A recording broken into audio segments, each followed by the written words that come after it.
നമസ്കാരം. Popular front Hamas model ആക്രമണം നടത്താൻ പദ്ധതിയിട്ടുവെന്ന് NIA-യുടെ അതിനിർണായകമായ കണ്ടെത്തലുകൾ. ഗാസയിലെ ഹമാസ് ചെയ്യുന്ന പ്രതിരോധ സംവിധാനങ്ങളുടെ പകർപ്പ് ഇന്ത്യയിൽ നടപ്പാക്കി. ഡൽഹിയിൽ പൗരത്വ സമരത്തിനെതിരെ ഉണ്ടായ കലാപത്തിലാണ് ഇത് നടത്തിയതെന്നാണ് കണ്ടെത്തലുകൾ. NIA-യുടെ കണ്ടെത്തലിന്റെ ചുരുക്കം ഏതാണ്ട് ഇങ്ങനെയായി വരും.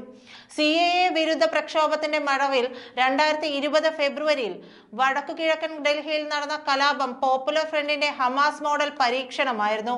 ദില്ലിയിൽ കലാപം ഉണ്ടാക്കിയ തലകളും കൈകളും കേരളത്തിൽ നിന്നുമായിരുന്നു. ഇതിനായി ആയുധങ്ങളും സ്ഫോടക വസ്തുക്കളും ബോംബ് നിർമ്മാണ വിദഗ്ധരെയും എത്തിച്ചത് കേരളത്തിൽ നിന്നും. ഇതിന്റെ ചുക്കാൻ പിടിച്ചതെല്ലാം പോപ്പുലർ ഫ്രണ്ട് നേതാക്കളായിരുന്നു. കലാപത്തിൽ 100ഓളം ഹിന്ദുക്കളെയാണ് അന്ന് വധിച്ചത്. കലാപത്തിന് ഫണ്ടും ആളുകളെയും കേരളത്തിൽ നിന്നും എത്തിച്ചു. കേരളത്തിൽ നിന്നുള്ള ഇപ്പോൾ ഹത്രാസ് ഭീകരാക്രമണ ഗൂഢാലോചന കേസിലെ പ്രതിയായ സിദ്ദിഖ് കാപ്പനും KP കമാലുമായിരുന്നു അന്ന് പോപ്പുലർ ഫ്രണ്ടിന്റെ വാർ റൂം നിയന്ത്രിച്ചത്. PFI ത്രിലോക്പുരി വാർഡ് ചെയർമാൻ ഡാനിഷാണ് കേരളത്തിലെ നേതാക്കളിൽ നിന്നുള്ള നിർദ്ദേശങ്ങൾക്ക് അനുസൃതമായി ആക്രമണങ്ങൾക്ക് നേതൃത്വം നൽകിയത്. US പ്രസിഡന്റ് ഡൊണാൾഡ് ട്രംപിന്റെ സന്ദർശനത്തിനായി ഡൽഹി പോലീസ്, റിസർവ് പോലീസ് മുഴുവൻ സെൻട്രൽ ഡൽഹിയിൽ വിന്യസിക്കപ്പെട്ടപ്പോഴാണ് PFI നിർദ്ദേശപ്രകാരം വടക്കു കിഴക്കൻ ഡൽഹിയിലെ മുസ്ലിം ഭൂരിപക്ഷ മേഖലയിൽ കലാപം പൊട്ടിപ്പുറപ്പെട്ടത്. കലാപം ഉണ്ടാക്കാൻ ആഴ്ചകൾക്ക് മുമ്പേ കിഴക്കൻ ഡൽഹിയിൽ പോപ്പുലർ ഫ്രണ്ട് ഭീകരന്മാർ ഒരുക്കം നടത്തി. ഇവിടുത്തെ മുസ്ലിം വീടുകളുടെ ടെറസുകളിൽ ചെറിയ പില്ലറുകൾ പോലുള്ള 2 ഇരുമ്പ് കമ്പികൾ സ്ഥാപിച്ചു. ഈ 2 ഇരുമ്പ് കമ്പികളെ ബന്ധിപ്പിച്ച് വലിച്ചാൽ നീളുന്ന റിബർ ബണ്ണുകൾ കെട്ടുകയായിരുന്നു. വലിയ തെറ്റാലിയായി ഉപയോഗിക്കാനായിരുന്നു ഇത്. മുസ്ലിം വീടുകളുടെ ടെറസുകളിൽ പെട്രോൾ ബോംബുകൾ വർഷിക്കാനുള്ള ഹമാസ് മോഡൽ വൻ തെറ്റാടികൾ സജ്ജമാക്കി. ബിയർ കുപ്പുകളിൽ പെട്രോൾ നിറച്ച് തുണിക്കഷ്ണം കൊണ്ടടിച്ച് പെട്രോൾ ബോംബാക്കി. തെറ്റാടിയിൽ നിന്ന് തൊടുക്കു മുമ്പ് തുണിയടപ്പിൽ നിന്ന് തീ കത്തിച്ചു വിടും. തീ ബോംബുകളായി ഇത് ഹിന്ദു വീടുകളിലേക്കും വാഹനങ്ങളിലേക്കും പതിച്ചു. പരിഭ്രാന്തരായി ഓടിയ ഹിന്ദുക്കളെ അരിഞ്ഞു വീഴ്ത്താൻ PFI ഹിറ്റ് സ്ക്വാഡുകളും തയ്യാറായി നിന്നു. 100ഓളം ഹിന്ദുക്കൾക്കാണ് കലാപത്തിൽ ജീവഹാനി ഉണ്ടായത്. പെട്രോൾ ബോംബ് നിർമ്മിക്കാനും തൊടുത്തുവിടാനും ഡൽഹിയിലെ PFI അക്രമി സംഘങ്ങൾക്ക് പരിശീലനം നൽകിയത് മലയാളികളായ ബദറുദ്ദീനും ഫിറോസ് ഖാനുമാണ്. ഇവർ ഇപ്പോൾ NIA അറസ്റ്റ് ചെയ്ത് ജയിലിൽ കഴിയുകയാണ്. പോപ്പുലർ ഫ്രണ്ടിന്റെ ആയുധ പരിശീലകരായ ബദറുദ്ദീനും ഫിറോസിനും ഒപ്പം ആയിരുന്നു സിദ്ദിഖ് കാപ്പനും കഴിഞ്ഞത്. അക്രമങ്ങൾക്ക് നേതൃത്വം നൽകിയ ഡൽഹിയിലെ പോപ്പുലർ ഫ്രണ്ടുകാരുമായി സിദ്ദിഖ് കാപ്പൻ നിരന്തരം ബന്ധപ്പെട്ടതിന്റെ ഫോൺ രേഖകൾ UP പോലീസ് ഹത്രാസ് കേസ് കുറ്റപത്രത്തോടൊപ്പം സമർപ്പിച്ചിരുന്നു. ഡൽഹി PFIയിലെ മുഹമ്മദ് ഫൈസൽ, സജീദി ബിൻ സയ്യിദ്, മുഹമ്മദ് ഇലിയാസ്, ഇദിഖുർ റഹ്മാൻ, മസൂദ് എന്നിവരുമായി കാപ്പൻ നിരന്തരം ഫോണിലൂടെ കലാപ വിവരങ്ങൾ ശേഖരിച്ചു. ഇക്കാര്യങ്ങൾ അപ്പോൾ തന്നെ PFI ഉന്നത നേതാക്കളായ P കോയ, OMA സലാം, അനീസ് അഹമ്മദ് തുടങ്ങിയവരെ അറിയിച്ചു. ഹിന്ദു സഞ്ചരിക്കുന്ന വാഹനങ്ങൾ, ഹിന്ദു കടകൾ, പോലീസ് സംഘം എന്നിവർക്കെതിരെ വീടുകൾക്ക് മുകളിൽ നിന്നും പെട്രോൾ ബോംബുകൾ തെറ്റാലിയിൽ തൊടുത്ത് വിടുകയായിരുന്നു. കലാപത്തിൽ ദില്ലി അന്തം വിട്ടുനിന്ന അവസരമായിരുന്നു അത്.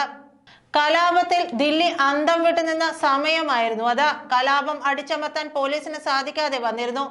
പോലീസിന് കലാപകാരികളുടെ സ്ഥലത്തേക്ക് കയറാനാകാതെ വന്നു. കാരണം പെട്രോൾ ബോംബുകൾ മൂലമായിരുന്നു. പോപ്പുലർ ഫ്രണ്ട് ഈ കലാപത്തിൽ മുന്നേറിയപ്പോൾ അവരുടെ എല്ലാ കണക്കുകൂട്ടലും തെറ്റിച്ചത് ദേശീയ സുരക്ഷാ ഉപദേഷ്ടാവ് അജിത് ഡോവൽ ആയിരുന്നു.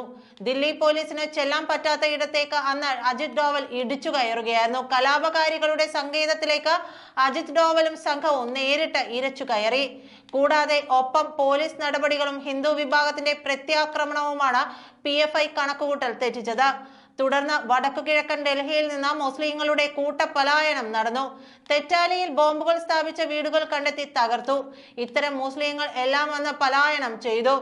കിഴക്കൻ ദില്ലി കലാപകാരികളെ തുരത്താൻ തിരിച്ച ഹിന്ദു വിഭാഗത്തിന്റെ മറുകലാപം അരങ്ങേറുകയായിരുന്നു. കലാപം നടക്കുമ്പോൾ തന്നെ ഡൽഹിയിലെ PFIയിലെ മുഹമ്മദ് ഫൈസൽ, സജീദി ബിൻ സയ്യിദ്, മുഹമ്മദ് ഇലിയാസ്, ഇദിഖുർ റഹ്മാൻ, മസൂദ് എന്നിവരുമായി കാപ്പൻ നിരന്തരം ഫോണിലൂടെ കലാപ വിവരങ്ങൾ ശേഖരിച്ചു. ഇക്കാര്യങ്ങൾ അപ്പോൾ തന്നെ PFI ഉന്നത നേതാക്കളായ P കോയ, OMA സലാം, അനീസ് അഹമ്മദ് തുടങ്ങിയവരെ അറിയിക്കുകയും ചെയ്തു. കലാപത്തിലെ ഫണ്ടൊഴുക്കിനെ കുറിച്ച് അന്വേഷണം ആരംഭിച്ചപ്പോൾ KP കമാലും കാപ്പനും പരിഭ്രാന്തരായി. ഇക്കാര്യം അറിയിച്ച കാപ്പൻ PFI നേതാക്കൾക്ക് അയച്ച വാട്സ്ആപ്പ് സന്ദേശങ്ങൾ ഫോണിന്റെ ലാബ് പരിശോധനയിൽ കണ്ടെടുത്തു.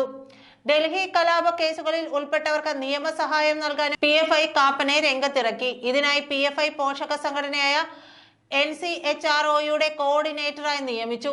നിയമസഹായം കൊടുക്കാൻ നിയോഗിക്കപ്പെട്ട കാപ്പൻ ഹത്രാസ് കേസിൽ പ്രതിയായതോടെ PFIയുടെ സ്ഥിരം വക്കീലായ കപിൽ സിബൽ ഉൾപ്പെടെ കോടതിയിലെത്തി.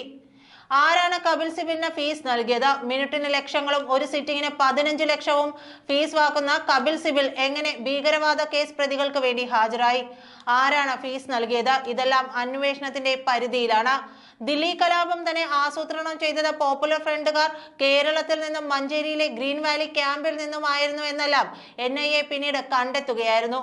തുടർന്നാണ് രാജ്യവ്യാപകമായി ഇനിയൊരു കലാപം ഇവർ ഉണ്ടാക്കാതിരിക്കാൻ ഉരുക്കുമുഷ്ടിയുമായി നരേന്ദ്രമോദിയും അജിത് ഡോവലും അമിത്ഷായും നിരോധനത്തിന്റെ വജ്രായുധം എടുത്തതും എല്ലാത്തിനെയും പിടിച്ച് അകത്തിട്ടതും.